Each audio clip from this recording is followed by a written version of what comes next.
তোমাদের অন্যান্য ক্লাস কি শুরু হয়েছে? স্যার 530 কোর্সটা শুরু হয়েছে, আর বাকি 530? কোর্সগুলো এখনো শুরু 500 হয়নি। 530 কার? সময় ম্যাম। ও, সময় নিচ্ছে।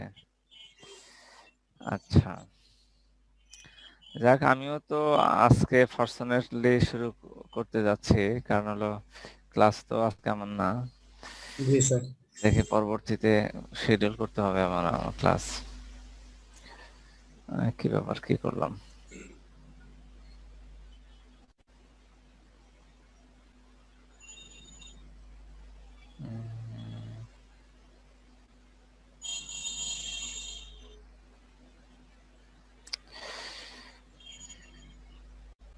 আচ্ছা, কি ব্যাপার, কি হলো?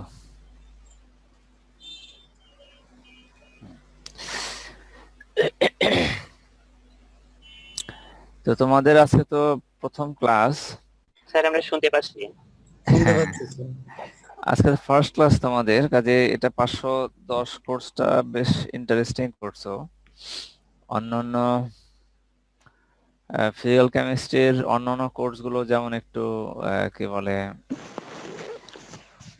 অন্যান্য ইয়ারে যেগুলো পড়েছো তার থেকে এই কোর্সটা ইন্টারেস্ট পাবো আর কি। আহ, বেশ ভালো বোঝাও যাবে, এবং আশা করি কিছু কিছু জায়গায় আছে হয়তো কিছু কিছু জিনিস একটু টাফ হলেও অধিকাংশ মোস্ট অফ দা পার্টি তোমার ভালো বোঝা যাবে আশা করি ইনশাআল্লাহ। আর তোমরা সবাই যেটা করবা, ফার্স্ট ডেতেই যে জিনিসগুলো বলি সেটা হচ্ছে, সামনে হয়তো তোমাদের একটা সময় তো ইউনিভার্সিটি খুলেই যাবে, কাজে পরীক্ষাগুলো তো একটা সময় হয়তো তোমাদের ক্লাসরুমে বসে পরীক্ষা দিতে হবে। কাজে এখন থেকেই লেখাপড়ার চাপ যেহেতু কম আছে, সাথে সাথেই তোমরা লেখাপড়া করে যেতে থাকো, আগাতে থাকো। আর আমি ক্লাস শেষ হওয়ার পরে আমি ইগুলো মানে এই ক্লাস লেকচার গুলো তোমাদের দিয়ে দিব। আর সেকেন্ডলি হলো যে তোমাদের এই যে পার্টিসিপেন্ট যাতে, মানে তোমরা স্টুডেন্ট কতজন টোটাল? স্যার 90-র উপরে স্যার, 90+। 90-র উপরে? 90-র উপরে হলে এখন 64 পার্টিসিপেট করেছে। মানে তোমাদের এখন হয়তো অনলাইনে হচ্ছে, সামনে তো একটা সময় দেখা যাবে যে ক্লাসরুমে হয়তো ক্লাস নিতে হবে। জি স্যার। আর এই ক্লাসগুলো তো এখন যে ক্লাসগুলো হবে এগুলো তো আর ওইভাবে রিপিট করার সুযোগ কতটুকু হবে, এই জন্য সবাই যাতে ক্লাসে পার্টিসিপেট করে। হ্যাঁ, সমস্যা থাকতে পারে কারো, নেট না থাকতে পারে, অনেক সময় দেখা যাবে যে হয়তো ক্লাসের মধ্যে আমারও নেট চলে গেছে, এমনও হতে পারে। জি স্যার। সেগুলো তো কিছু থাকবেই, কিন্তু সবাই যাতে ক্লাস করে এই জন্য তোমরা অন্যদের উদ্বুদ্ধ করবা। তো আমি এতে চলে আসি, আজকে সেকেন্ড চ্যাপ্টার দিয়ে আমি স্টার্ট করব, ইকুইলিব্রিয়াম চ্যাপ্টার দিয়ে।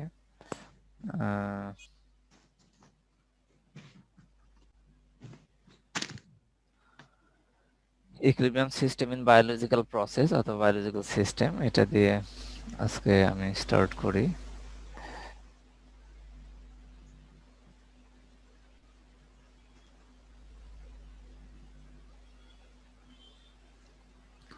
এই দেখো তো, শেয়ার ফাইলটা কি শেয়ার হয়েছে? জি স্যার। জি স্যার, দেখা যাচ্ছে স্যার। জি স্যার, দেখা যাচ্ছে স্যার।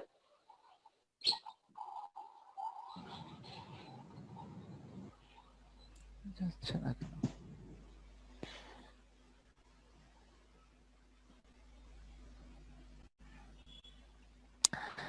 সেখানে এখানকার ইকুইলিব্রিয়ামের মধ্যে আগে যে তোমরা যে ইকুইলিব্রিয়াম সিস্টেম গুলো পড়েছো, ইকুইলিব্রিয়ামের মধ্যে মূল জিনিস কি ছিল?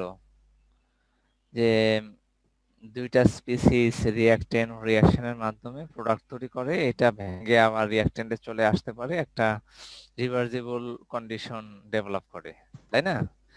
সেখান থেকে তোমরা ইকুইলিব্রিয়াম কনস্ট্যান্ট বের করেছো, ইকুইলিব্রিয়াম ডেসক্রিপশন পেয়েছো, সেখান থেকে থার্মোডাইনামিক প্যারামিটারে কিছু রিলেশন পেয়েছো বিভিন্ন ইয়ারে, ফার্স্ট ইয়ার,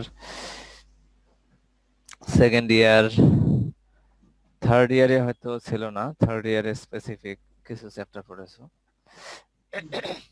তো এখানকার ইকুইলিব্রিয়াম গুলো ওই মূল কনসেপ্ট গুলো তো ওগুলোই, বাকি বায়োলজিক্যাল ওরিয়েন্টেড। অর্থাৎ আমাদের বডিতে যে বিভিন্ন স্মল মলিকিউল গুলো আছে, এগুলোর সাথে প্রোটিনের সাথে বিভিন্ন আয়নের সাথে এগুলো যে মূল বাইন্ডিং গুলো হয় আমাদের বায়োলজিক্যাল সিস্টেমে, এগুলো সব হচ্ছে রিভার্সিবল প্রসেস। যদি কোনোটা যদি রিভার্সিবল হয়, ইরিভার্সিবল অর্থাৎ তোমার রিঅ্যাকট্যান্ট থেকে প্রোডাক্টে যাবে, সেটা আর প্রোডাক্টে রিঅ্যাকট্যান্টে ব্যাক করবে না, তাহলে এই ধরনের সিস্টেমে অনেক সময় টক্সিসিটি গ্র করে। কিন্তু রিভার্সিবল প্রসেসগুলোতে তোমার অলওয়েজ রিঅ্যাকট্যান্ট থেকে প্রোডাক্টে যাবে, প্রোডাক্ট থেকে ডিসোসিয়েশনের মাধ্যমে আমার রিঅ্যাকট্যান্টে আসবে, অর্থাৎ ডাইনামিক। এটা স্টেডি মানে ডাইনামিক অবস্থায় থাকবে, অলওয়েজ এইটা চলতে থাকবে, প্রসেসটা চলতে থাকবে, ভাঙা করা। তো যাই হোক, এই সবগুলোই রিভার্সিবল প্রসেসের মধ্যেই পড়বে। তো এখানে মেইনলি যে জিনিসগুলো বলা হয়েছে, দেখো, ইন্টারাকশন অফ স্মল মলিকিউলস আমরা যদি লিগ্যান্ড হিসেবে ধরি, তো লিগ্যান্ড গুলোর ইন্টারাকশন উইথ প্রোটিনস এবং other specific receptor sites, mainly membrane সারফেসে যেগুলো হয়, এগুলো হচ্ছে বায়োকেমিক্যাল ফেনোমেনার মধ্যে এই জিনিসগুলো পড়ে। স্পেসিফিক্যালি কিছু এক্সাম্পল দিয়েছে, দেখো, যে এই এই সব রিয়াকশন গুলো, বায়োকেমিক্যাল ফেনোমেনা গুলো হচ্ছে রিভার্সিবল রিয়াকশনস। এর মধ্যে binding and release of protons by acidic and basic groups in proteins, association of cations, যেমন for example magnesium ion, calcium ion with proteins and nucleic acids, antibody antigen reactions, and the reversible binding of oxygen by myoglobin and hemoglobin। এই জিনিসগুলো আমরা পরে পাবো, যেমন এই অক্সিজেনের binding myoglobin এবং হিমোগ্লোবিনের সাথে রিভার্সিবলের অক্সিজেনের যে বাইন্ডিং, এটা আমরা স্পেসিফিক্যালি পড়বো এনজাইম কাইনেটিক্স এর মধ্যে। আর প্রোটিন নিউক্লিক অ্যাসিডের সাথে বিভিন্ন ক্যাটায়নের যে রিয়াকশন, এটা এটা কোথাও তো এক্সাম্পল হিসেবে পাওয়া যেতে পারে। তোমরা হয়তো অন্য চ্যাপ্টারে এই যে অ্যান্টিবডি অ্যান্টিজেন রিয়াকশন, এগুলো অন্য জায়গায় হয়তো তোমরা পাবা, বাকি এগুলো আমাদের বায়োলজিক্যাল সিস্টেমে হয়ে থাকে। এই সবগুলো হচ্ছে রিভার্সিবল রিয়াকশন অথবা রিভার্সিবল ইন্টারাকশনের মধ্যে পড়ে। এখন কথা হচ্ছে যে এই যে বাইন্ডিং গুলো হচ্ছে ম্যাক্রোমলিকিউলস, প্রোটিনস, এগুলোর যে তোমার সাথে যে অন্য মলিকিউল, ক্যাটায়ন বা আয়নের যে রিয়াকশন গুলো, ইন্টারাকশন গুলো হচ্ছে, এখানে তোমার একাধিক বাইন্ডিং সাইট থাকতে পারে, একটা থাকতে পারে, একাধিক থাকতে পারে। তো যদি একটা বাইন্ডিং সাইট থাকে তাহলে এক ধরনের বাইন্ডিং হবে, যদি একাধিক বাইন্ডিং সাইট থাকে তাহলে সবগুলো বাইন্ডিং সাইটে তোমার বাইন্ড করার স্কোপ থাকবে, কিন্তু কিভাবে বাইন্ড করবে সেটা অবশ্য অবস্থার উপর ডিপেন্ড করবে। কোঅপারেটিভ হলে তাহলে একটা বাইন্ডিং, এটা আমরা পড়বো এনজাইম কাইনেটিক্স এর মধ্যে। যদি কোঅপারেটিভ বাইন্ডিং হয়, তোমরা মনে হয় বায়োকেমিস্ট্রিতে কোথাও পড়ে থাকতে পারো, একটা বাইন্ডিং হওয়ার পরে এইটা যদি আদার লিগ্যান্ড গুলোর বাইন্ডিং এ হেল্প করে, তখন আমরা বলি কোঅপারেটিভ বাইন্ডিং। আর যদি ডিসফেভার করে অথবা একটা বাইন্ড হওয়ার পরে অন্যদেরকে বাইন্ড হতে দিচ্ছে না, তখন এটা নন কোঅপারেটিভ বাইন্ডিং এর মধ্যে পড়বে। তো যাই হোক, এখানে আমাদের টপিকের মধ্যে হচ্ছে যে ফার্স্টলি হচ্ছে ম্যাক্রোমলিকুলের মধ্যে যদি একটা বাইন্ডিং সাইট থাকে, তাহলে আমরা এখানে বাইন্ডিং থেকে কিছু জিনিস বের করব, সেটা হচ্ছে বাইন্ডিং কনস্ট্যান্ট এবং নাম্বার অফ বাইন্ডিং সাইটস। এটা এক্সপেরিমেন্টালি করা যায়, ল্যাবরেটরিতে কাজ করে, আমিও স্পেশালি মাস্টার্সের সময় এই ধরনের কাজ করেছিলাম। তো এক্সপেরিমেন্টালি করেও এই জিনিসগুলো বের করা যায়, এই জন্য ম্যাথমেটিক্যাল কিছু ডেরিভেশন দেয়া আছে, যেখান থেকে আমরা কিভাবে আমরা গ্রাফিক্যালি এই জিনিসগুলো পেতে পারি। এখন ম্যাক্রোমলিকিউল যদি আমরা ধরি P, containing on binding site binds with one molecule or ion of the ligand, এবং এটাকে রিপ্রেজেন্ট করা যায় এইভাবে যে পি ম্যাক্রোমলিকিউল, এল হচ্ছে লিগ্যান্ড, পি প্লাস এল দুইটা মিলে পি এল কমপ্লেক্স তৈরি করবে, আবার এটা ভেঙে পি এবং এল তৈরি করবে। তাহলে অ্যাসোসিয়েশন কনস্ট্যান্ট কে এ, এটা আমরা এইভাবে লিখতে পারি। এটা তো তোমরা জানোই, ফরওয়ার্ড রিঅ্যাকশনের জন্য আমরা অ্যাসোসিয়েশন কনস্ট্যান্ট কে কিভাবে লিখতে পারি? Concentration of ratio of concentration of product আর তারপর হচ্ছে রিঅ্যাকট্যান্টের রিঅ্যাকট্যান্টের কনসেন্ট্রেশন। আচ্ছা, আবার যদি ডিসোসিয়েশন কনস্ট্যান্ট বের করি তাহলে রিভার্স হবে, যে প্রোডাক্ট মানে প্রিভিয়াস রিঅ্যাকট্যান্ট কনসেন্ট্রেশন অথবা রিভার্স প্রসেসের রিঅ্যাকট্যান্ট প্রোডাক্ট এবং কমপ্লেক্সের কনসেন্ট্রেশন, অর্থাৎ রিভার্স। সহজ কথা, অ্যাসোসিয়েশনের রিভার্স এক্সপ্রেশনটাই হচ্ছে ডিসোসিয়েশন কনস্ট্যান্টের এক্সপ্রেশন। এখন দুইটাকে যদি আমরা মাল্টিপ্লাই করি তাহলে আমরা 1 পাবো, যেহেতু জাস্ট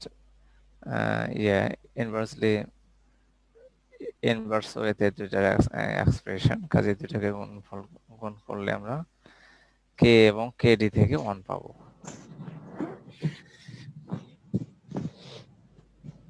এখন দেখো এখানে একটা নতুন একটা টার্ম, বাইন্ডিং স্টাডির জন্য এটা একটা নতুন term, fractional saturation of sites. এই জিনিসটা বেশ কয়েকটা জায়গায় এই কোর্সে পাওয়া যাবে।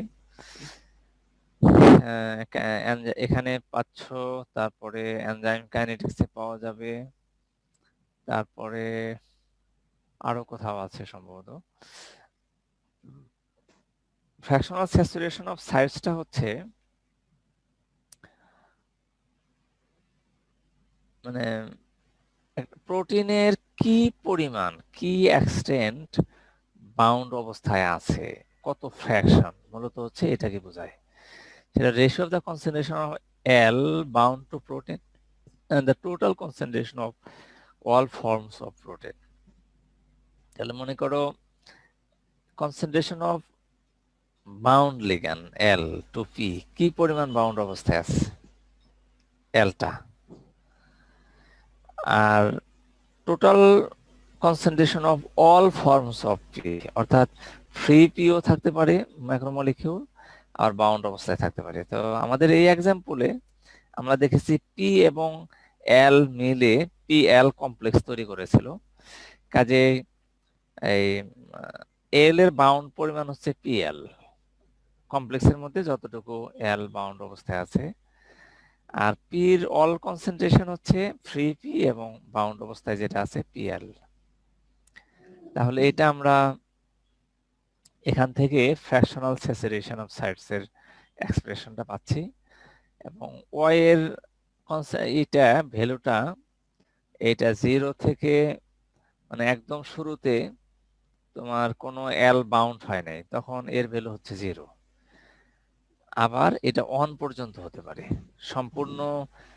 সম্পূর্ণ লিগ্যান্ড যদি প্রোটিনে বাউন্ড হয়ে যায় সে বা স্যাচুরেটেড অবস্থায় থাকে, মানে এল এর পরিমাণ যদি আমরা অনেক লার্জ কোয়ান্টিটিতে নেই, তাহলে প্রোটিনের যদি সম্পূর্ণটা স্যাচুরেটেড অবস্থায় থাকে, তাহলে প্রোটিন আর ফ্রি নেই অথবা ম্যাক্রোমলিকিউল ফ্রি নেই, তখন পিএল কেটে 1 হয়ে যাবে এই কন্ডিশনে, যখন এই যে ফ্রি পি এর কনসেন্ট্রেশন 0। আচ্ছা, এখন আমরা ফর্মাল ডিসোসিয়েশন কনস্ট্যান্টের এক্সপ্রেশনকে যদি আমরা একটু রিঅ্যারেঞ্জ করি, তাহলে এই পিএল এর এক্সপ্রেশন আমরা পাবো PL equal to P L by KD, এবং এই এক্সপ্রেশনটাই আমরা ইকুয়েশন 3 তে আমরা যদি বসাই পিএল এর জায়গায়, তাহলে আমরা পাই এই যে পিএল বাই কেডি, মানে ওই জিনিসটা আমরা এখানে বসানোর পরে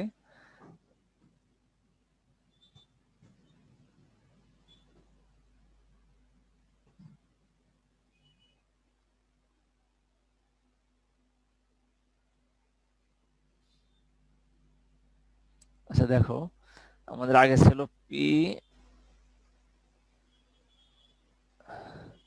PL by P plus PL. এখন পিএল এর পরিবর্তে আমরা বসাচ্ছি পিএল বাই কেডি।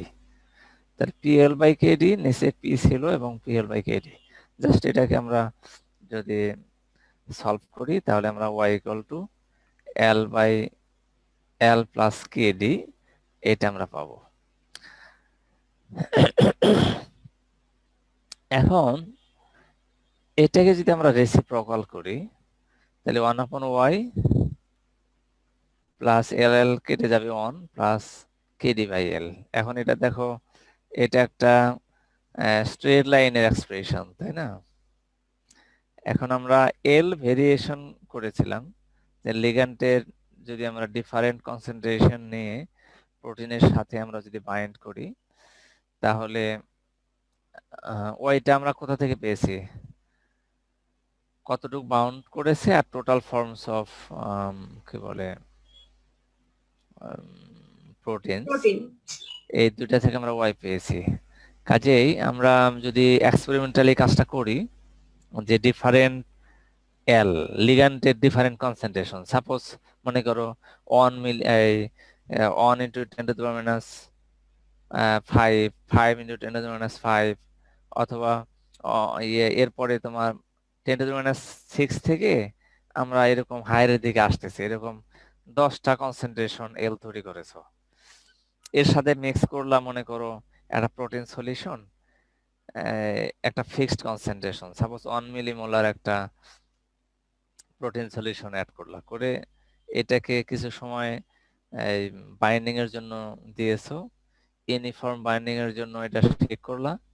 যেমন অনেক কিছুই তোমরা ল্যাবরেটরিতেও শেক করে কাজ করেছো, শেকার দিয়ে 1 ঘন্টা হাফ এন আওয়ার শেক করে তোমরা বাইন্ডিং স্টাডি করেছো, অ্যাডজর্পশন স্টাডি করেছো, এরকম আর কি।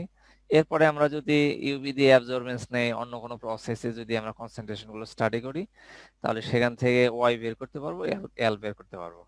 তাহলে দেখো আমরা যদি এই প্রত্যেকটা এল এর জন্য একটা ওয়াই পাবো, তাহলে এটা ডিফারেন্ট এল এর জন্য ডিফারেন্ট ওয়াই পাওয়া যাবে।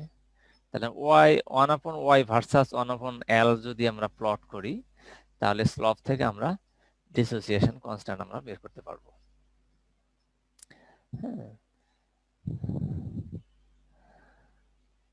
এটা হচ্ছে ডাবল রেসিপ্রোকাল প্লট। এই যে a plot of 1/y versus 1/l gives a straight line with slope kd.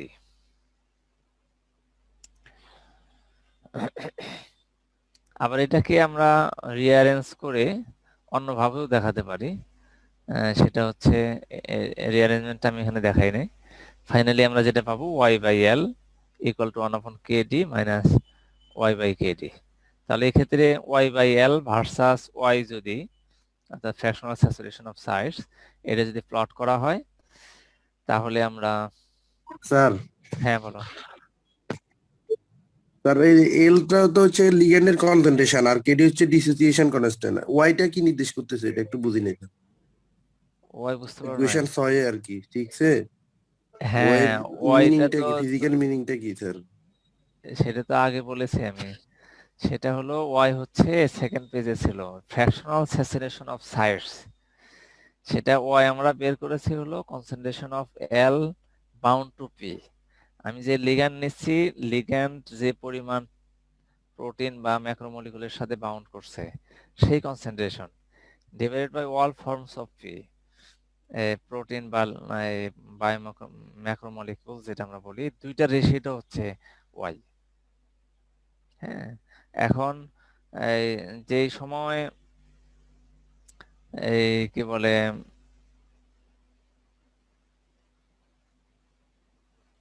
PL এর ভ্যালুটা যদি জানা থাকে, যেমন আমরা যখন কি বলে ইকুইলিব্রিয়াম স্টাডি আমরা যখন করি তখন ইকুইলিব্রিয়াম কনসেন্ট্রেশন আমরা যেটা পাই সেটা কি বলে কতটুকু ফ্রিটা যদি আমরা বের করি তাহলে কতটুকু বাউন্ড আছে সেটা বের করা যায়। হ্যাঁ, এইভাবেই করে তোমার ওয়াইটা বের করা যাবে এক্সপেরিমেন্টালি। স্যার ওয়াই মানে হচ্ছে যত বেশি ওয়াই এর মান তত বেশি হবে, তত বেশি হচ্ছে আমার প্রোটিনের সাথে লিগ্যান্ডটা যুক্ত হচ্ছে বেশি, এটা মিন করতেছে এই তো স্যার? ওয়াই যত বেশি হবে প্রোটিনের সাথে এল, হ্যাঁ রাইট।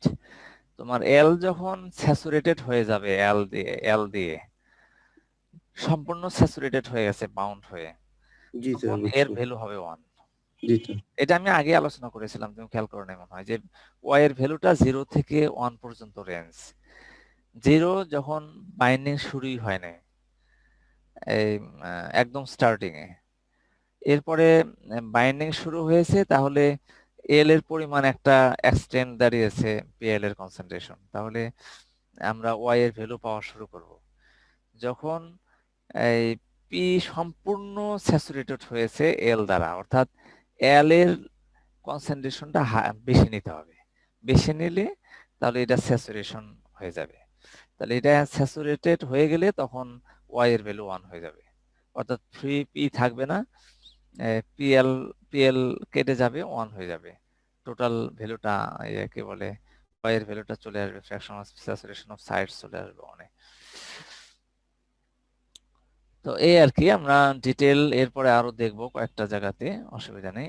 এই জিনিসটা পরেও আমি আরো এলাবোরেটলি দেখানো আছে পরবর্তীতে। তো এটা হচ্ছে অন বাইন্ডিং সাইড যদি ম্যাক্রোমলিকুলে থাকে, তাহলে আমরা এই ধরনের এক্সপ্রেশন পাবো। যদি এন সংখ্যক বাইন্ডিং সাইড থাকে ম্যাক্রোমলিকুলের মধ্যে, তাহলে কিভাবে বাইন্ডিং হবে। এখানে দেখো, এখানে দুইটা এক্সাম্পল হিসাবে দুইটা বাইন্ডিং সাইড ধরা হয়েছে, এরপরে আমরা কনভার্ট করে নেব এন সংখ্যকে।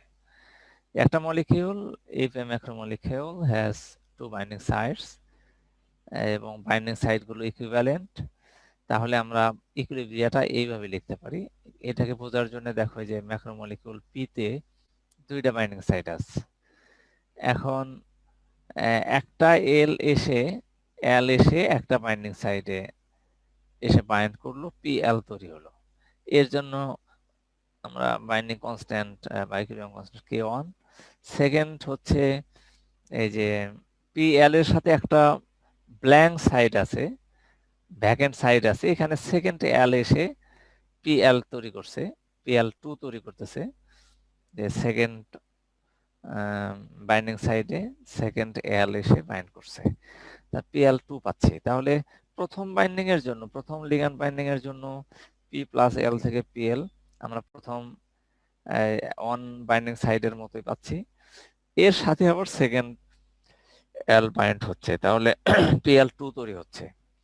এক্ষেত্রে পিএল প্লাস এল থেকে PL2 পাচ্ছি আমরা, সেখানে K2 হচ্ছে আমরা পিএল এল বাই PL2 এইভাবে আমরা লিখতে পারি।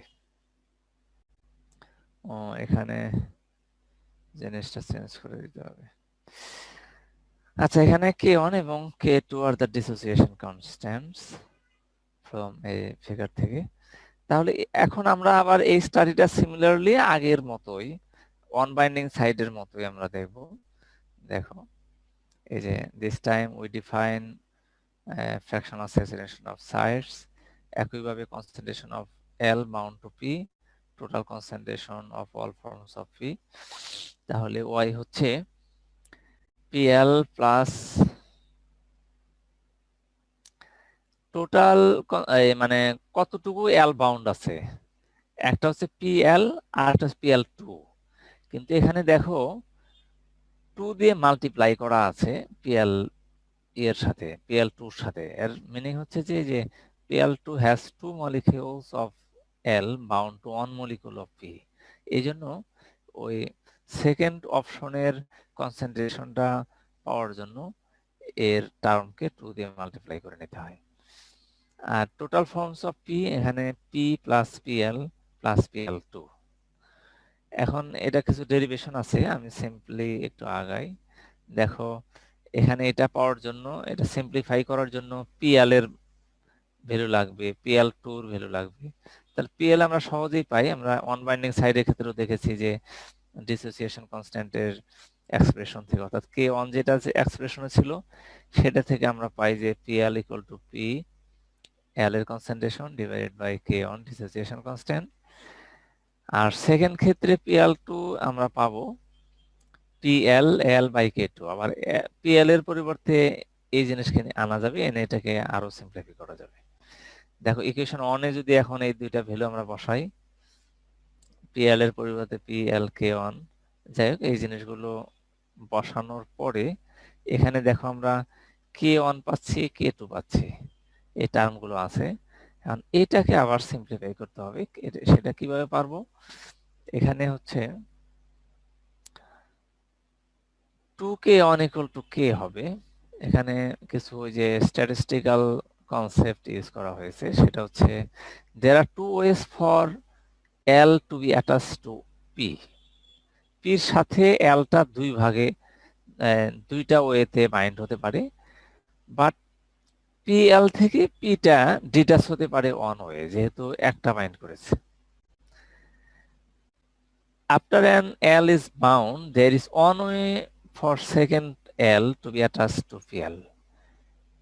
আবার two ways for it to detach from PL2. কয়েকটা, এটা স্ট্যাটিস্টিক্যাল কনসিডারেশন। তোমরা এই টাইপের কোথায় পড়েছো? ফোর্থ ইয়ারে এর মধ্যে কিছু জিনিস থাকতে পারে। তো জন্য পির সাথে যেহেতু দুইটা বাইন্ডিং সাইট আছে, এলটা দুই ভাবে টু ওয়েসে এটা বাইন্ড করতে পারে, কিন্তু একটা বাইন্ড করার পরে অর্থাৎ পিএল থেকে এটা একভাবে ডিটাচ হতে পারবে, কিন্তু PL2 থেকে দুই ওয়েতে ডিটাচ হতে পারবে, কিন্তু PL এর সাথে সেকেন্ড পি অন ওয়েতে অ্যাড হতে পারবে। তো সবকিছুকে কনসিডারেশনে এনে K2টাকে K2 ইকুয়াল টু 2K, আবার K1 ইকুয়াল টু K/2, অর্থাৎ 2K1 ইকুয়াল টু K হবে। এটা জেনারেলি কে আমরা জেনারেল এক্সপ্রেশনের মাধ্যমে আমরা এইভাবে লিখতে পারি যে Ki dissociation constant Ki equal to I by n minus I plus 1 multiplied by K। এখানে যদি I এর ভ্যালুটা 1 টু এইভাবে ধরা হয়, আমাদের 1 2 পর্যন্ত আছে এবং নাম্বার অফ বাইন্ডিং সাইট হচ্ছে 2, n এর ভ্যালু। তাহলে ইকুয়েশন এখানে দেখো K1 যদি ধরি আমরা I, K1 ইকুয়াল টু 1, এখানে আছে 2 মাইনাস 1, তাহলে 3, 1 বাদ দিলে 2 হবে, 1/2 K। তাহলে এটা আমরা পেয়ে যাচ্ছি যে 2K1 ইকুয়াল টু K, এটা বের হয়ে যাচ্ছে। আবার যদি I ইকুয়াল টু 2 ধরা হয়, তাহলে K2 ইকুয়াল টু 2, এখানে 2 কেটে যাবে, 1 থাকছে অনলি, তাহলে 2K। তাহলে K2 ইকুয়াল টু 2K আমরা পাবো। সো তাহলে K2 ইকুয়াল টু আমরা 4K1 পাচ্ছি, যেহেতু K equal to 2K1, K2 equal to 4K1। তাহলে এই জিনিসগুলো আমরা এই জিওমেট্রিক, Kটা হচ্ছে geometric mean of the dissociation constants. তাহলে Kতে আমরা কনভার্ট করব সবগুলোকে, K1 K2 সবগুলোকে Kতে, জিওমেট্রিক মিন ডিসোসিয়েশন কনস্ট্যান্ট Kতে আমরা কনভার্ট করব। তাহলে ফাইনালি দেখো K ইকুয়াল টু, আমরা এটা স্কয়ার রুট K1 K2 আমরা লিখতে পারি। কাজে আমাদের আগের fractional saturation of sides y equation 2 তে আমরা যেখানে K1 ছিল, এখানে K1 এর পরিবর্তে K/2 বসিয়েছি, 2 পরে চলে গিয়েছে। এখানে K1 K2 ছিল, K1 K2 এর পরিবর্তে আমরা আমাদের এক্সপ্রেশন ছিল K equal to square root K1 K2। কাজে K1 K2 এর পরিবর্তে আমরা K স্কয়ার K স্কয়ার নিয়েছি, এখানেও একই জিনিস। আর এখানে ছিল এখানে ছিল K1, কাজে K1 এর পরিবর্তে আমরা K/2 পেয়েছি, 2 পরে চলে গিয়েছে। যাই হোক, এটাকে আমরা যদি এখন সিম্পলিফাই করি, ফাইনালি আমরা দেখছি যে এই যে দেখো, এটা 1 প্লাস 2L বাই K, আর এটা হচ্ছে L স্কয়ার K স্কয়ার। তাহলে এটাকে 1 plus L by K whole square দিয়ে লিখতে পারি। আর উপরে রয়েছে 2L by K, 2L square K square. তাহলে 2L বাই K কমন নিলে 1 প্লাস L বাই K পাবো। হ্যাঁ, 1 প্লাস L বাই K। তাহলে নিচের উপরে একটা টার্ম কেটে দেওয়া যায়, তাহলে 2L by K divided by 1 plus L by K। তাহলে এইটাকে দেখো ফাইনালি আমরা লিখতে পারি 2L divided by L plus K। এখন এটা হচ্ছে আমরা কয়টা বাইন্ডিং সাইড নিয়েছি?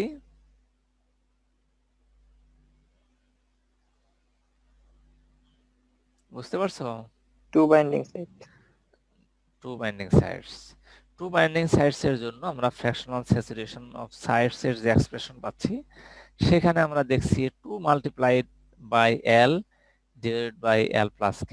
আমরা 1 বাইন্ডিং সাইড যখন করেছিলাম তখন কি পেয়েছিলাম? Y equal to L divided by L plus KD। যখন দুইটা বাইন্ডিং সাইড নিয়েছি তখন উপরের টার্মের সাথে 2 গুণন হয়েছে। কাজেই আমরা এখান থেকে জেনারেলি একটা ডিসিশনে পৌঁছতে পারি যে যতগুলো বাইন্ডিং সাইড থাকবে number of binding side will be multiplied, কি বলে, এই সংখ্যাটা উপরের ইয়ের সাথে মাল্টিপ্লাইড অবস্থায় থাকবে।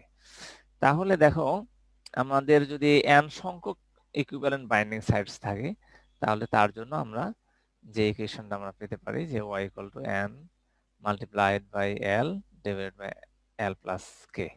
দেখো বুঝতে পেরেছো কেন ইকুয়েশনটা? জি স্যার। জি স্যার বুঝতে পারছি। এটা হচ্ছে n সংখ্যকের জন্য। আমরা 4 নাম্বার ইকুয়েশনটা বের করেছি দুইটা বাইন্ডিং সাইডের জন্য। এখন আমরা যদি 3টা বা 4টা এইভাবে যদি বাইন্ডিং সাইড কনসিডার করো, এই যে দুইটার জন্যই দেখো K1 K2 অনেক কিছু আমাদের অ্যাডিশন হয়ে গেছে। আমরা যদি আবার 3টা বাইন্ডিং সাইড ধরি তাহলে K3 আসবে, তাহলে এগুলো আরো জটিল হবে। আমরা এখন যে ফাইনাল এক্সপ্রেশন যেটা পেয়েছি সেখান থেকে আমরা কনক্লুশনে আসতে পারি যে n ইকুইভ্যালেন্ট বাইন্ডিং সাইডের জন্য আমরা এটা লিখতে পারি। আচ্ছা, এখন ডেরিভেশন মূল জিনিস না, আমরা এখান থেকে আমরা কিভাবে ডিসোসিয়েশন কনস্ট্যান্ট এবং n বের করতে পারি সেই দিকে মূলত হচ্ছে আমাদের অগ্রসর হওয়া। দেখো এটাকে আমরা, এই ইকুয়েশনটাকে আমরা একটা ডিরেক্ট ইকুয়েশন আছে, এখান থেকে ডিরেক্ট মেথড আছে, সরাসরি y এবং L যদি আমরা করি, ফিটিং করি, তাহলে একটা এক্সপ্রেশন পাওয়া যাবে, ভ্যালু পাওয়া যাবে, কিন্তু সেটা কঠিন। বাট সিম্পলি আমরা যেটা করতে পারি যে এটাকে যদি আমরা জাস্ট রেসিপ্রোকাল করি উভয় পক্ষকে, তাহলে 1/y equal to 1/n K by NL, just ওইটাকে রেসিপ্রোকাল করলেই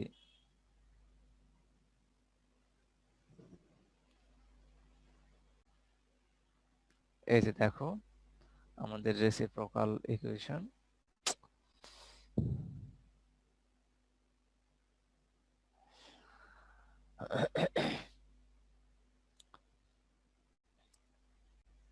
এই ইকুয়েশনটা আমরা এর ক্ষেত্রেও পেয়েছিলাম, অন বাইন্ডিং সাইডের ক্ষেত্রে। তখন শুধু এই n ছিল না, এই n ছিল না, ওখানে ছিল 1/y equal to 1 plus K by L ছিল।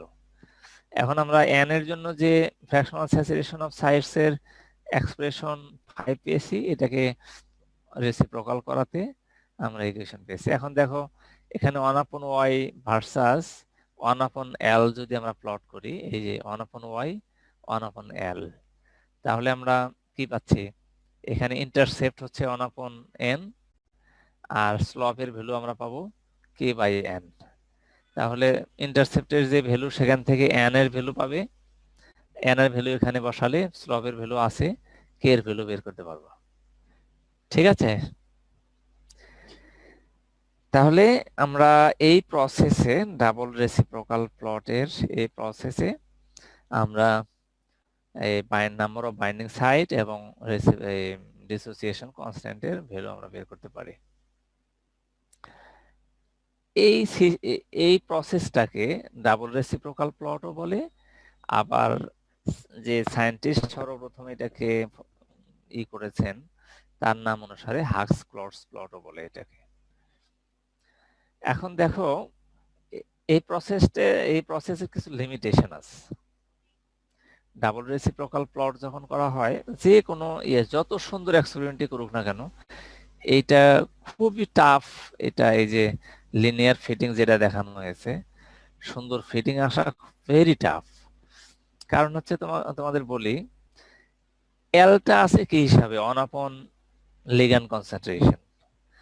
এখন মনে করো তোমরা যে সলিউশন গুলো থার্ড ইয়ারে তোমরা স্পেকট্রোস্কোপির একটা এক্সপেরিমেন্ট করেছো, বেয়ার-লাম্বার্ট ল, স্মরণ আছে তোমাদের? জি স্যার। জি স্যার। ওখানে পটাশিয়াম পারম্যাঙ্গানেটের কনসেন্ট্রেশন কত ছিল? 0.05 বা 0.1 এরকম, তারপর আরো কনসেন্ট্রেশন কমিয়ে কমিয়ে হ্যাঁ, কনসেন্ট্রেটেড ছিল হয়তো এটাকে অনেক ডাইলিউট করেছো, তাই না? হয়তো সাপোজ 10⁻⁵ বা 10⁻⁶ মাইক্রোমোলার এই ধরনের কনসেন্ট্রেশন চলে আসে ফাইনালি। ওই যে 5%, 10%, 25% যখন সলিউশন তৈরি করো, তখন এর কনসেন্ট্রেশন আরো অনেক কমে আসে। আচ্ছা, এখন কথা হচ্ছে, মনে করো 10⁻⁻6 একটা কনসেন্ট্রেশন, 10⁻⁻4 একটা কনসেন্ট্রেশন। তুমি যখন 10 সেটস অফ সলিউশন তৈরি করছো, তখন ডিফারেন্ট কনসেন্ট্রেশন, তাহলে কি হবে? লোয়ার থেকে হায়ারের দিকে গেছো। তাহলে মনে করো যেই কনসেন্ট্রেশনটা হায়ার, তার 1/L এর ভ্যালু কি হবে? কম হবে। কম হবে। আর যেটা অনেক ডাইলিউট সলিউশন, তার 1/L এর ভ্যালু কি হবে? অনেক বেশি। অনেক বেশি হবে। তাহলে যেটা হবে, যদি কনসেন্ট্রেটেড এবং ডাইলিউট এই দুইটার মধ্যে যদি ডিফারেন্সটা একটু বেশি হয়, কনসেন্ট্রেটেড এর পয়েন্টটা ধরো এখানে পাওয়া, খুব ঘন ঘন কয়েকটা পাওয়া, আর যেটা বেশি ডাইলুট তার জন্য অনেক দূরে দুই একটা পয়েন্ট পাওয়া। এখন সমস্যা হবে যেটা, তোমার কিছু জায়গাতে সব পয়েন্ট কনসেন্ট্রেটেড হয়ে যাবে, হায়ার কনসেন্ট্রেশনের পয়েন্টগুলো। আর ডাইলিউটের ক্ষেত্রে 1/L এর ভ্যালুটা যেহেতু অনেক বেশি হবে, অনেক দূরে চলে যাবে। এক্ষেত্রে ভিজুয়ালি মনে হবে যে এক্সপেরিমেন্ট গুলো ভালো হয় নাই, ডাটাটা ভালো হয় নাই, এটা একটা জিনিস। আর একটা হলো যে এখানে লিনিয়ার ফিটিংটা ভালো হয় না, হ্যাঁ, অ্যাকুরেসিটাও ওইভাবে ভালো হয় না। তো এই জন্য এই জিনিসটাকে ডাবল রেসিপ্রোকাল প্লট দিয়ে এখনো লোকজন কাজ করছে, ভালো ভালো ইন্টারন্যাশনাল পাবলিকেশনও করছে। যেখানে অন্য ওয়ে নাই সেখানে তো করতেই হয়, অথবা এটা একটু সহজেও করা যায়, এটা অবশ্য ঠিক, কিন্তু এই লিমিটেশনটা আছে, ডাটাটা ফিটিংটা সুন্দর হবে না। তো এই জন্য এটাকে অ্যাভয়েড করা যায় আর একটা ওয়েতে, সেটা সেকেন্ড মেথডটা হচ্ছে গ্যাসার্ড মেথড। এটা হচ্ছে ওই যে আমরা অন বাইন্ডিং সাইডের ক্ষেত্রেও শেষের দিকে দেখেছিলাম, অর্থাৎ ফ্র্যাকশনাল স্যাচুরেশন অফ সাইডস এর ফাইনাল যে এক্সপ্রেশন, সেটাকে আমরা যদি রিঅ্যারেঞ্জ করি,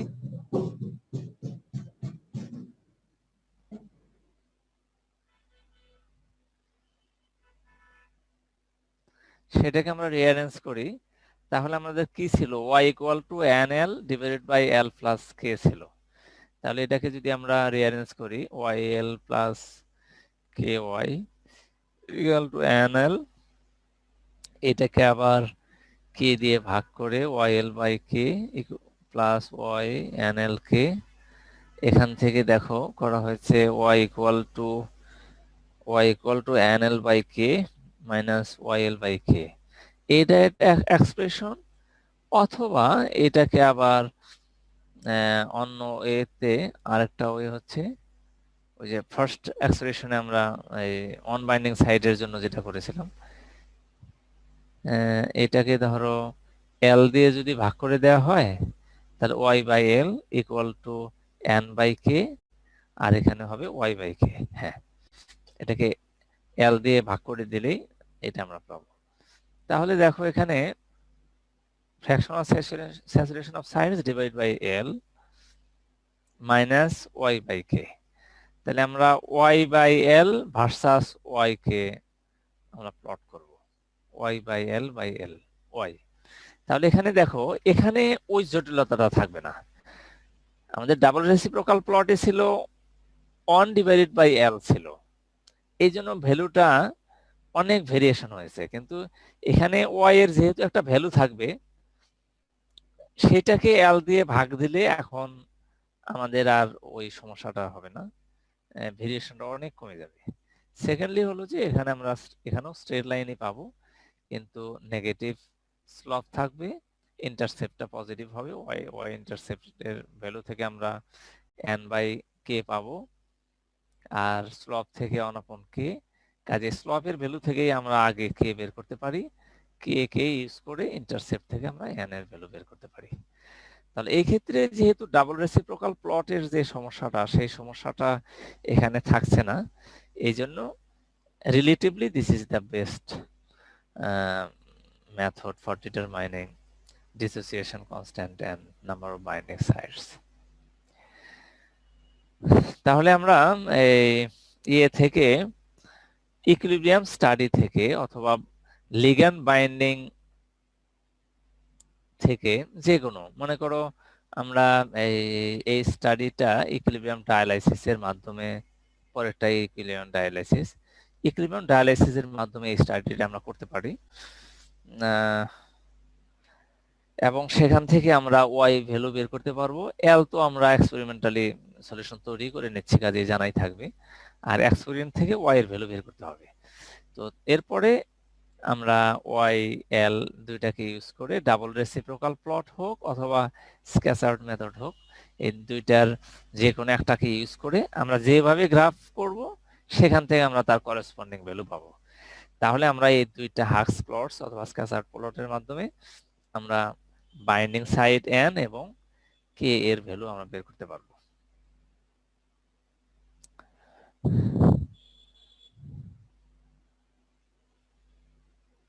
ইকুইলিব্রিয়াম ডায়ালিসিসটা একটু স্টার্ট করে, আজকে মনে হয় ফার্স্ট ডে, যেহেতু আজকে বেশি না পড়াই, না হলে তোমরা আবার বোরিং হয়ে যাবে। জাস্ট ইকুইলিব্রিয়াম ডায়ালিসিসটা একটু স্টার্ট করি। ইকুইলিব্রিয়াম ডায়ালাইসিস শুনেছো তোমরা কোথাও? না স্যার। এমনি মানুষ যখন ওই যে কিডনির প্রবলেম হয় তখন ডায়ালাইসিস করে, এটা তো জানো, হয়তো অনেকের আত্মীয় স্বজনের মধ্যেও জি স্যার। করেছে, তাই না? এইটাও ওই কিডনির যে ডায়ালাইসিসটা করে, থিওরিটিক্যালি প্রসেস একই। আমরা ইকুইলিব্রিয়াম ডায়ালাইসিসটাতে আমরা যদি আমাদের ল্যাবে কিছু কাজ করেছিলাম, আমি নিজেও করেছি, আমার পরবর্তী কিছু স্টুডেন্ট করেছে।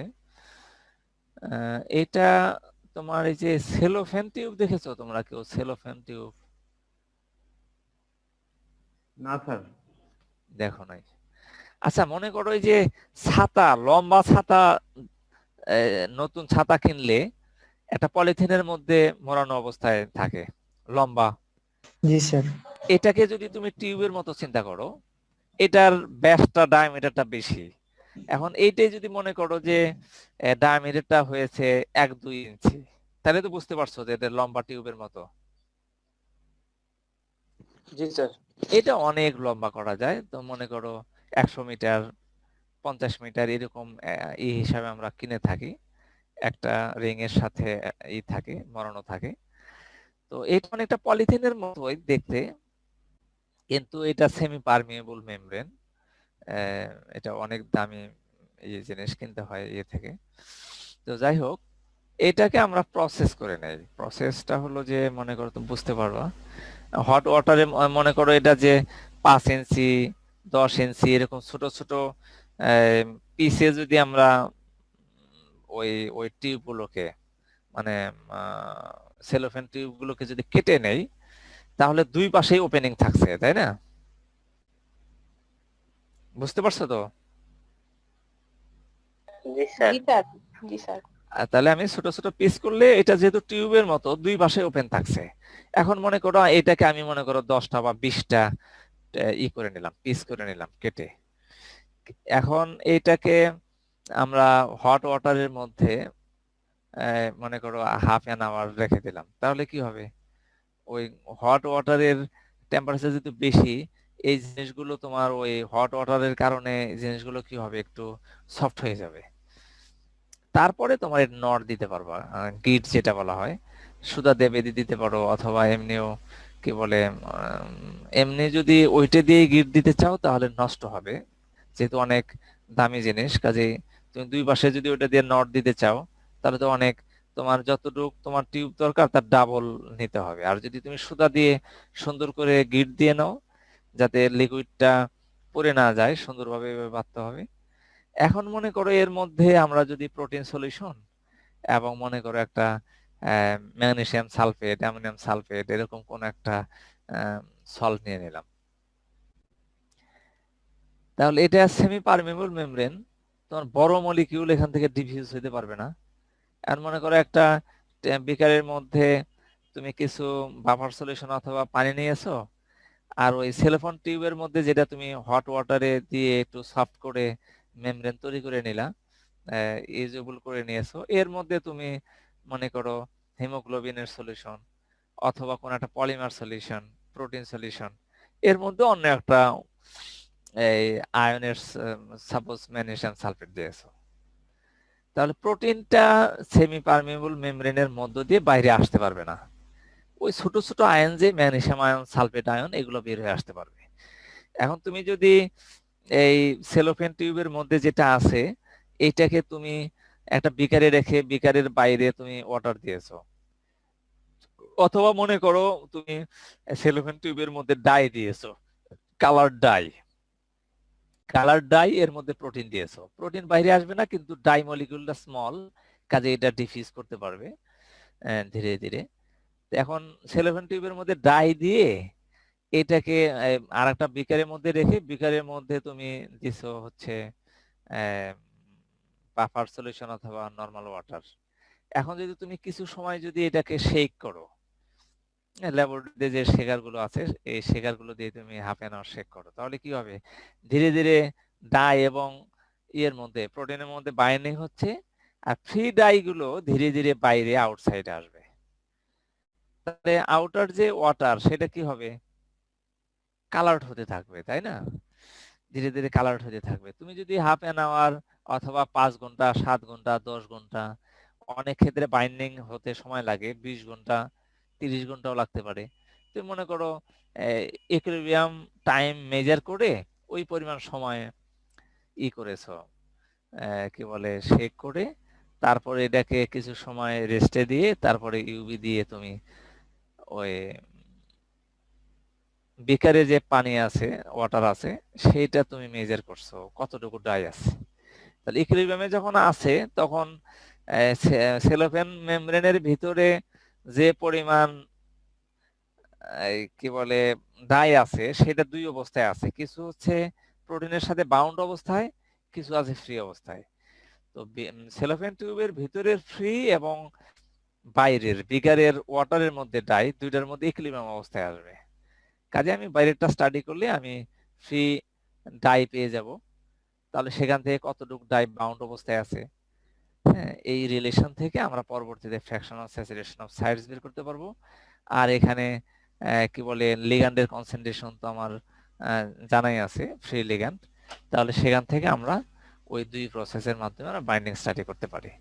তো এই যে ডায়ালাইসিস টিউব ইউজ করে যে আমরা স্টাডিটা করলাম এবং ইকুইলিব্রিয়াম টাইমিং করে সেলোফেন টিউবের বাইরের কনসেন্ট্রেশন, ভিতরের কনসেন্ট্রেশন ইকুইলিব্রিয়াম অবস্থায় আছে এটা ধরে নিচ্ছি, এই যে প্রসেস, হ্যাঁ, এইভাবে কাজ করা হয় ডায়ালিসিসের মাধ্যমে, এই জন্য এটাকে ইকুইলিব্রিয়াম ডায়ালিসিস বলে। আজকে শুধু গল্প করলাম, কিছু মেসেজের কথা বললাম, নেক্সট ডেতে এটা ডিটেইল আলোচনা করব। এবং এখানে এই ডায়ালিসিস টিউবের মাধ্যমে যে দেখো সিম্পলি বলেছে যে dialysis is process of exchanging small ions and other solid molecules from a protein solution through a semi-permeable membrane. মানে প্রোটিন সলিউশনের মধ্যে যদি কোনো স্মল অ্যাডিটিভস হিসাবে, ইম্পিউরিটি হিসাবে স্মল আয়ন থাকে, এগুলো থেকে প্রোটিনকে পিউরিফাই করার জন্য ইকুইলিব্রিয়াম ডায়ালাইসিস ইউজ করা হয়। আবার মানুষের কিডনির ফাংশন নষ্ট হয়ে গেলে যখন ডায়ালাইসিস করা হয় তখন হলো যে জিনিসটা তোমরা ওই যে রিলেটিভসদের মধ্যে কারো হলে তখন জিনিসটা দেখে নিবা, জেনে নিবা, হ্যাঁ, বাইপাসের মতো এক্সটার্নালি ডায়ালাইসিস করে দেয়া হয়। তো কিডনির যে ফাংশনটা ছিল ওই রকমই ওয়েতে বাইপাস হয়ে তোমার ওই আয়নগুলো যেগুলো আননেসেসারি বডি থেকে পাস করে দেওয়া হয় ইউরিনের সাথে জিনিসগুলোকে ওইভাবে ডায়ালিসিসের মাধ্যমে বডি থেকে এক্সিটের ব্যবস্থা করে দেওয়া হয়। তো ঠিক আছে, আজকে এই পর্যন্তই থাক। এই আমি নেক্সট ডেতে ইকুইলিব্রিয়াম ডায়ালাইসিস থেকে আবার স্টার্ট করব। এখন নেক্সট ডেতে স্যার। কবে? হ্যাঁ বলো। স্যার কিছু বলি নাই স্যার, থ্যাংক ইউ ও, বলছি। আচ্ছা আচ্ছা আচ্ছা আচ্ছা, ওয়েলকাম। ঠিক স্যার আছে, হ্যাঁ বলো। আগামীকাল তো স্যার আপনার 12টায় ক্লাস আছে, আগামীকালের ক্লাসটা কি হবে স্যার? আগামীকাল এই ক্লাসটা তো আমি কালকে ইউনিভার্সিটিতে যাব, ওইটাই তো। কে কে বলছো, মামুন নাকি? জি স্যার আমি। এই শোনো, আমি তো এই যে তোমাকে বলছিলাম এটা ঝামেলা হয়ে গেছে, কারণ আমার দুইটা ক্লাসই তো হলো ইউনিভার্সিটির ওপেনিং ডেতে। জি স্যার। এখন এইটাকে কেমনে যে করি, এখন যদি বুধবারে 11টার ক্লাসটা এর সাথে ওই যে সময়ের সাথে বৃহস্পতিবারের 12টা আর বুধবারের 11টা সময়ের সাথে আমি দেখি এক্সচেঞ্জ করে নিতে পারি, জি স্যার। তাহলে একটা ধরো এইভাবে করব। আরেকটা জিনিস, হয়তো কোনোদিন আমি মঙ্গলবারে ইউনিভার্সিটিতে যাব না, সেদিন নেব। আবার মাঝে মাঝে হয়তো দেখি অন্য দিন কোনো ওয়েতে একটা ফিক্সড করবো আর কি, আরেকটা একটু ভেরিয়েশন করে নিতে হবে। ও আচ্ছা হয়তো স্যার। কোনো সময় ইউনিভার্সিটিতে গেলাম না, না যে ক্লাস নিলাম। আর এটা হলো অবশ্য ইউনিভার্সিটিতে আমার আবার রুমে ওই সেটআপ গুলো করতে হবে, নেট কানেকশনটা আছে, কিন্তু আবার এই যে তোমার ভিউয়ার তারপরে সাউন্ড সিস্টেমের জিনিসগুলো করতে হবে। আচ্ছা দেখি, আপাতত চলতে থাক, তারপরে দেখি। হ্যাঁ জি স্যার। জি স্যার, আসসালামু আলাইকুম স্যার। আর পারলে আমি দেখি শনিবারে তোমাদের অন্য কেউ ক্লাস নিতে চায় কিনা সেটা দেখো। সেই ক্ষেত্রে হয়তো শনিবারেও বাইরে প্রোগ্রাম যেদিন না থাকে সেদিন হয়তো আমি নিতে পারবো, অসুবিধা নেই। ও আচ্ছা স্যার। আমি দেখি মানে রুটিনটা ফাইনাল করতে পারছি না, কারণ হলো যে ওই যে ডিপার্টমেন্ট থেকে যেটা দিয়েছে, এখন ধরো আমি মঙ্গলবার বৃহস্পতিবার ইউনিভার্সিটি খোলা থাকে, ল্যাবে যেহেতু স্টুডেন্টরা কাজ শুরু করেছে, এখন তো ডিপার্টমেন্টেও তো ধরো যাই, ডিপার্টমেন্টে গেলে তো ধরো ওখানে ব্যবস্থা করলে হয়তো ক্লাস নেওয়া সহজ, জি স্যার। না হলে একটু মুশকিল আমার জন্য। এতদিন তো বাসা থেকে ক্লাস নিয়েছে। জি স্যার। আচ্ছা দেখি, অসুবিধা নাই, শুরু তো হলো, জি স্যার। ধীরে ধীরে আগাতে থাকে। তো ঠিক আছে, তোমরা লেখাপড়া শুরু করো। আর আমি এই কি বলে স্লাইডটা তোমাদের দিয়েও দিতে পারি, অসুবিধা নাই, তোমরা দেখতে থাকলা। জি স্যার। হ্যাঁ জি স্যার, দিলে ভালো হয় স্যার। হ্যাঁ, আমি দিয়ে দেবনি, তোমরা দেখো। নেক্সট ক্লাসে আমি ইকুইলিব্রিয়াম ডায়ালাইসিস পড়াবো।